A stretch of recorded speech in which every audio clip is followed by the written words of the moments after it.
Hi, it's me. I just wanted to show you an assembly video of this haunted house from Cricut Design Space.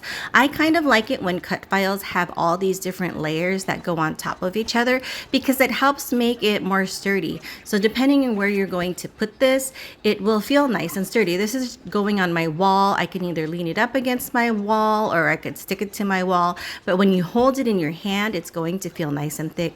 And I probably should have put the glue on the black piece instead of the orange piece, because now there's glue through those holes, but that's okay because this glue dries clear. And these roofs were supposed to be a different color, but I decided to cut them out in black and put foam tape in between it so that it gave it an extra shadow, so it looks like it pops out more. Maybe next time I'll take some time and draw some shingles on them. This one needed an extra piece of foam tape so that it was more even, and there it is. And I do the same thing to this side right here, including the extra foam tape piece, just like that. So yeah, this is a really cute house and I love it. It's going right on my fireplace and my kids are gonna think it's adorable. Take care.